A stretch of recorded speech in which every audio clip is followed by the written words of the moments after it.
Kuutaan radio, toi. Kuutaan radiotta aina kuuluu. Morjetta pöytää. Tämä on Pernakodun Matti Backmanin paritsa. Katsotaanpa ensimmäiseksi mielen päällä ohjelma.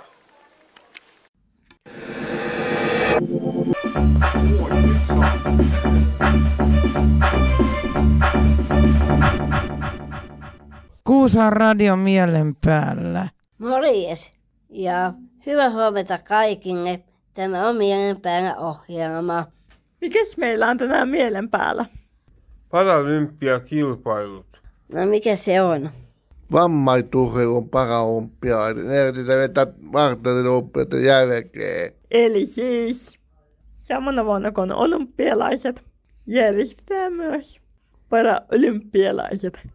Järjestäytynyt paraurheilutoiminta alkoi toisen maailmansodan jälkeen, kun tuhannet vammautuneet nuoret miehet palasivat sodasta kotiin. Liikuntaa ja urheilua käytettiin sodassa vammautuneiden kuntoutuksessa Stoke Mandevillen sairaalassa Englannissa. Kuntoutustoiminnan käynnistäjänä toimi tohtori myöhemmin Sir Ludwig Guttmann. Usein loukkaantuneet kärsivät vammoista, jotka rajoittivat heidän jokapäiväistä elämäänsä. Guttmann haaveili maailmanlaajuisesta tapahtumasta henkilöille, joilla on jokin liikuntarajoitus. Ensimmäiset liikuntavammaisille tarkoitetut urheilukilpailut järjestettiin vuonna 1948 Stoke Mandevillessä.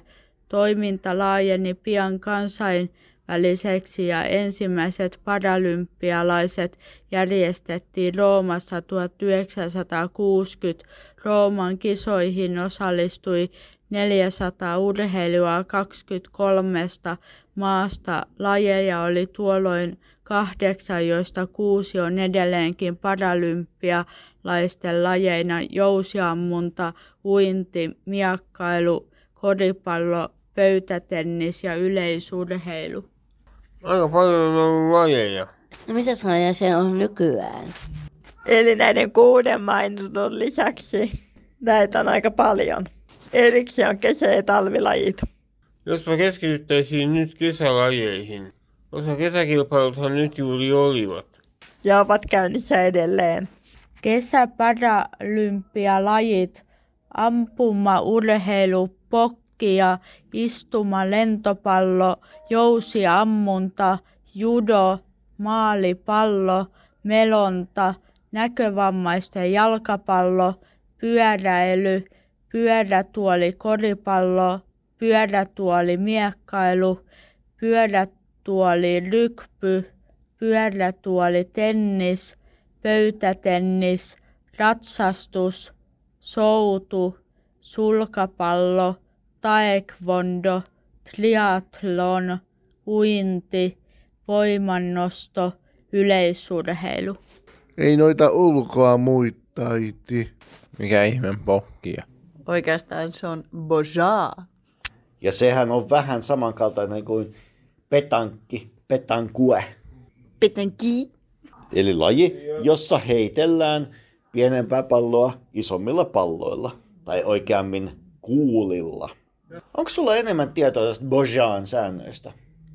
No itse asiassa mun äiti harrastaa tätä. Pitäisiköhän soittaa sille? Soitetaan Säiskälle.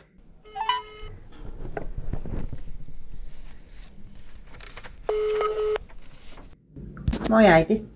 Kerrotko pienen pätkän lyhennetysti bojaasta? Oota, mä laitan kaiuttimelle. Noniin. Hei kaikille, olen Leena ja harrastan boccia Haminan pokkia yhdistyksessä.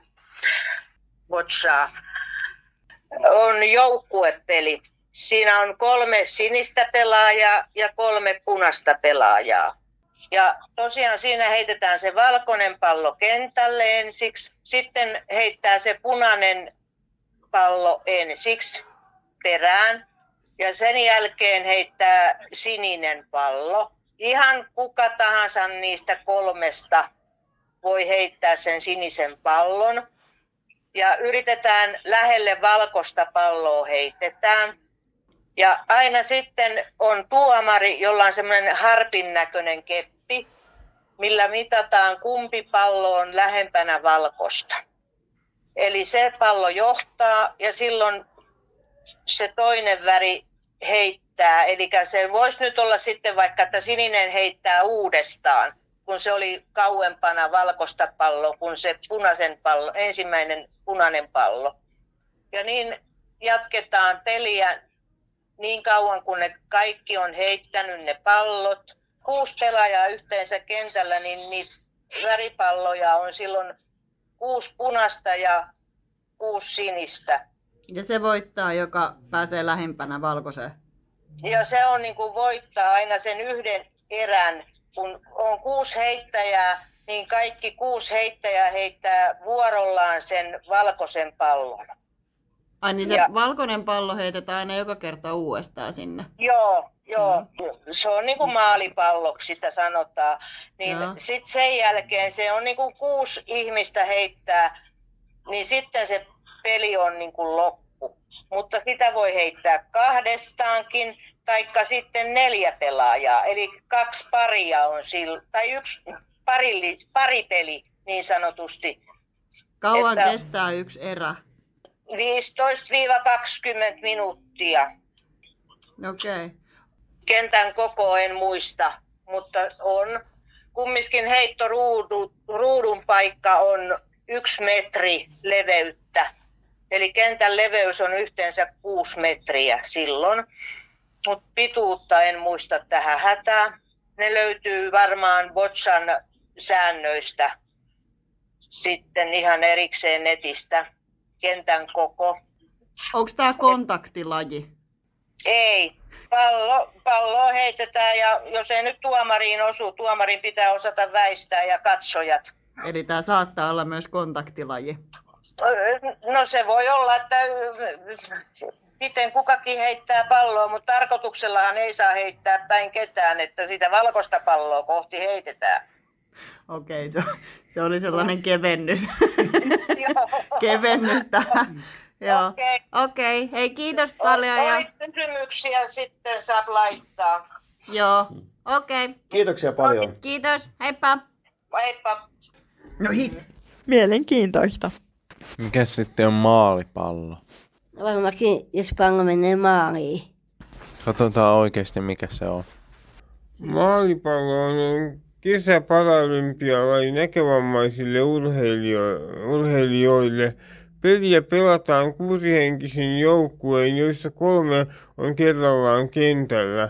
Kaikilla pelaajilla on silmien edessä läpinäkymättömät laskettelutyyppiset lasit. Pelissä käytetään palloa, joka on 1250 gramman painoinen ja siinä on äänilähteenä kulkosia sisällä. Eli siis noin kilon painoinen. Peli perustuu kuuloaistiin. Hyökkäävän joukkueen tarkoituksena on vierittää pallo vastustajan maalilinjan yli, kun taas puolustava joukkue yrittää estää sen. Heitossa pallon on kosketettava lattiaan ennen kuin puolueetonta aluetta 6 metrin levyinen alue keskellä kenttää, joten palloa heitetään voimalla alakautta keilailun tapaan. Lisäksi pallon on osuttava maahan puolueettomalla alueella. Kuulostaako sekavalta noin luettuna? Varmaan näyttäisi selkeämmältä, kun katsoisi sitä peliä. Mikä se lajien noissa kisossa on sitten jäljellä? Katsotaanpas 2.9. Sieltä tulee tänään yleisurheilun ratakelausfinaali. 100 metrin kelaus siis. Illalla tulee pöytätennistä. Se on alkusarjan peli ja mukana on suomalainen Aino Tapola. TV2 ja Yle Areenasta tulee yleisurheilua ja triathlonia. Alkuillasta tulee yleisurheilua ja pöytätennistä sekä sulkapalloa. Myöhään valvojat voivat katsoa kello 10 jälkeen yleisurheilua. Kisat ovat siis ihan kesken. Lajeja on paljon vielä jäljellä. Kannattaa seurata niitä. Lähinnä Yle Areenasta ja TV2. Ketäs suomalaisia on mukana? Käärissä tietenkin taas Leo-Pekka Tähti. Onko täällä jotain? Kukaan ei tiedä. Leo-Pekka Tähteä. Se on minun niin vieras nimi. Tiedän etäisesti, että hän on joku vammaisurheilija. Tiedän, te pyörät oikein vaan ja voittanut vaikka minkä verran mitaleja. Leo-Pekka Tähti on 5-kertainen paraolympiavoittaja. Hänen oman lajinsa on 100 metrin kelaus. Suomen paralympiajoukkueessa on 16 urheilijaa, 8 yleisurheilijaa, 3 ratsastajaa, 2 jousiampujaa, 1 pöytätennispelaaja, 1 ampumaurheilija, 8 naista, 8 miestä, 5 ensikertalaista, 15 liikuntavammaista urheilijaa, 2 näkövammaista urheilijaa. Hyvin paketoitu. Onko se tieto paketettu? Kieli meni solmuun. Eikä se sentään umpisolmusome. Näihin kuviin ja tunnelmiin. Tsemppiä Suomen joukkue.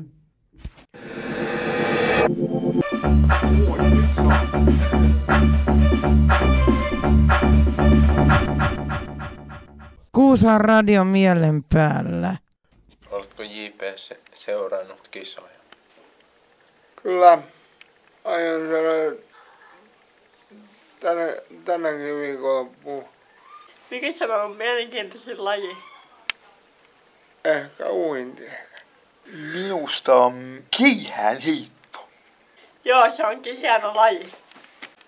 Ei tullut keihäskultaa. Antiikin aikaan olympialaisissa me kilpailtiin alasti. Kuinka se nyt tolla viisiin?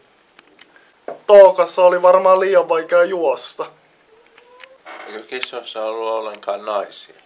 Ei osallistujissa eikä katsojissa. Se on miesten hommaa se. Onko jää kiitoittavia tuomarit ja mitalitoivoja? On kisoissa jonkun verran suomalaisia vielä jäljellä. Mistä lajista tuli mitalli? 100 metrin kelaus. Sekä miesten sekä naisten sarjasta. Molemmat sai ronssia. Ja ykki opeakin tuli. Piispanen kelas hopeena. Miesten 200 metriä. Kita toppuu tunnuntaina. Tsemppiä Suomen joukkue. Mennään itse katsomaan paria videota. Tervetuloa tänne kesäpäättäjäisiin. Tänään ringataan makkaraa, ringitassuja, näytän teille. Makkaraa, ringitassuja, ylähingäkin ringitassuja ja makkaraa. Nyt juhlitaan kesän päättäjäisiin, että nyt alkaa syyskausi. Ja tänään nyt kaikilla herkuilla, pullajulisaatilla, makkaronin tassuja, kasviksia, perusaattia ja peruteasingia. Yngin kyngin.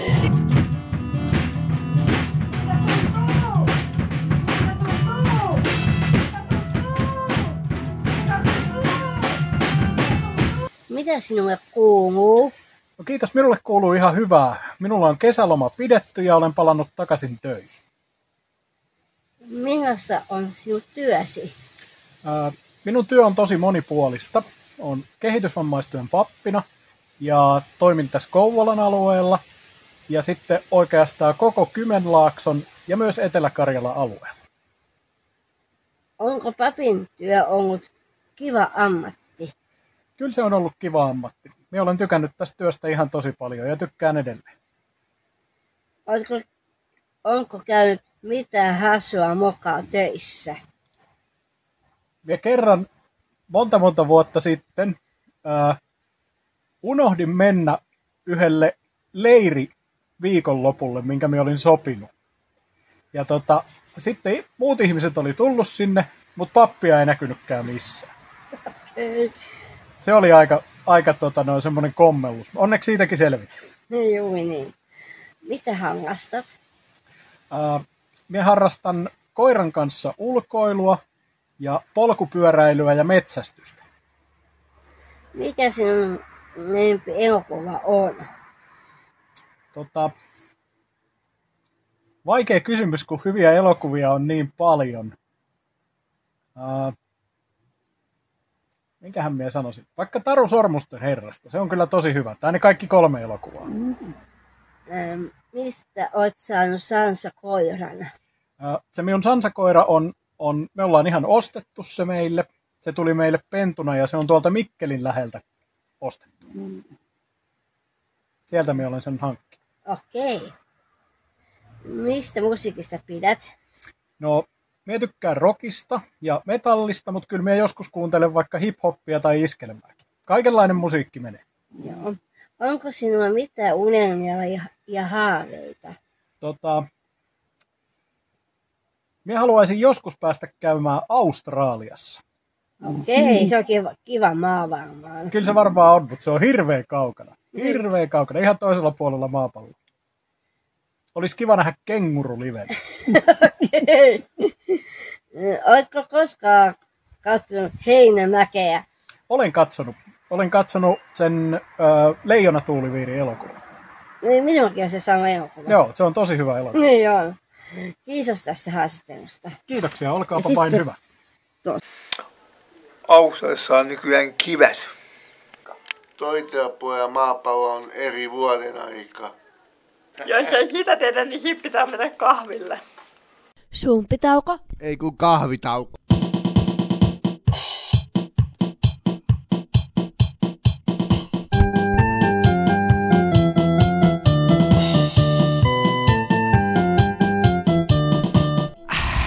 Viikon kahvitauolle.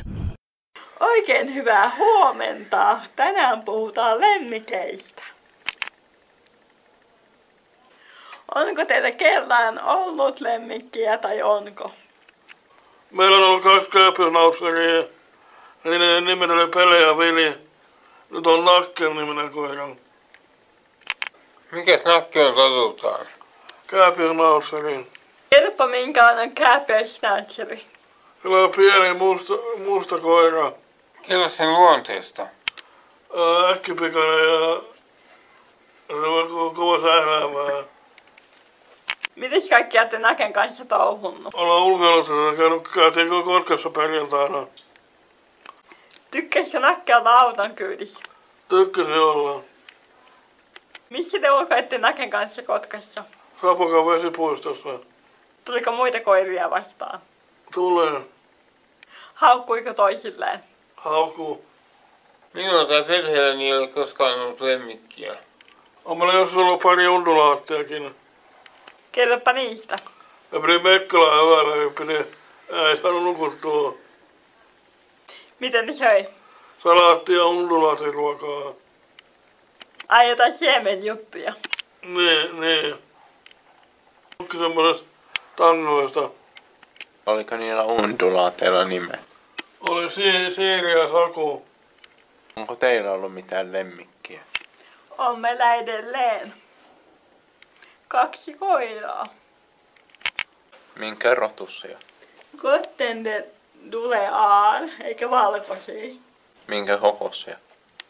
Koko en muista, mutta en muista tarkalleen. Mutta aika laittain kokoisia. Ei hirveän korkea, mutta pieniä. Onko kissaa isompia? Ehkä vähän. Mitkä se niiden nimet? Chico Zetalla, Luka L ja C:llä. Minkälaisia ne on luontaa? No sit Chicohan saattaa puilassa, jos meidät ottaa kengän vaikka sen vieressä, niin sehän niin kun tekee tukka näin. Saattaa 1-2 tehdä puilasta käteen. Onko koskaan purru sinulla? On. Sattuiko sinulle? Kyllä, että kun koira, siis meidän vanha koira on terävät hampaat, niin kyllä se tuntuu. Mutta siitä huolimatta varmaan tykkäät edelleenkin koirista. Kyllä, mutta en tiedä joutaanko me lopettaa yksi meidän koirasta. Miksi lopettaisitte? Koska hänellä todettiin viime viikolla dementia. Se taitaa olla siinä tapauksessa paras ratkaisu. Niin eihän eläimen suinkaan kuulu kärsiä. Kyllä minäkin sykätti silloin, kun Pelekoira jouduttiin lopettamaan. Siirrytään mukavampiin aiheisiin. Vois kertoa hauskoja muistoja eläinten tekemisistä. Olen kuullut tällaisen tarinan, että yhden ihmisen kissan pentu oli käynyt kakkaamassa yöpöydän laatikkoon. Olipas hauskaa. Älkää jopa hymyilyttää. Pidetään se laatikko lukossa. Oliko se Sirpa niin, että sinun koirasi on erikoistunut ruokien varastamiseen? Se on juurikin näin. Hän on oikea ruokavaras. Milloin hän viimeksi varasti jotain? Eilen löysin hänet kokonaisen kurkun kimpusta. Katkeisiko kurkku? Kyllä katkesi. Hän on myös joskus syönyt 4 raakaa pizzapohjaa. Voi mennä maha sekaisin. Niin voi. Mut ei hänellä. Hyvä. Onko sulla, Arto, ollut esimerkki kissaa? Ensimmäinen oma kissa oli semmoinen valkoinen kissa, jolla oli musta häntä. Se oli oikein hauska. Onhan noita ollut useampikin elämän varrella. Heitäpä se oli joku lappukevennys. Kyllähän me ollaan melkoisia kahvikissoja. Sumpitauko? Ei kun kahvitauko.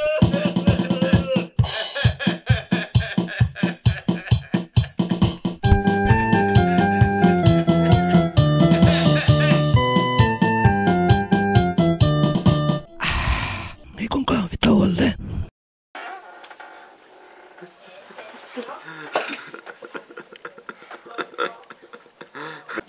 Te loppui melkoittaa hevoteen leikkiä.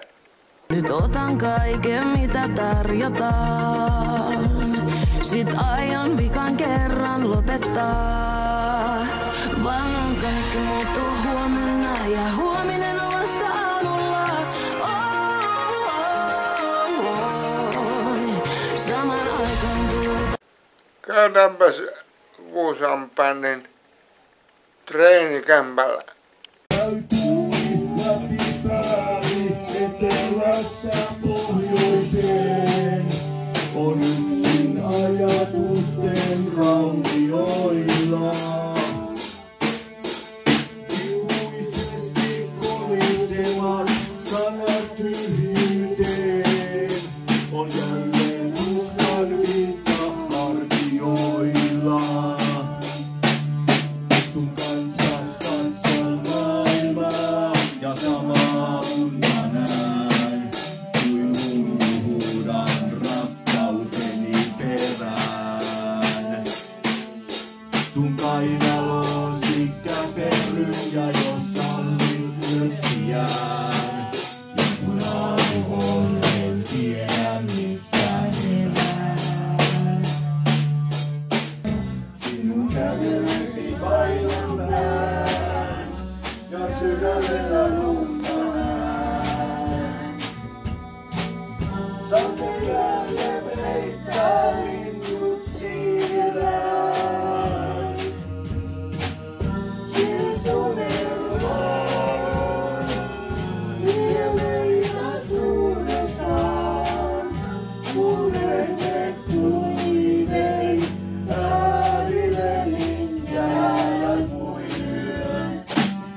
Juhlista ja leppoisaa.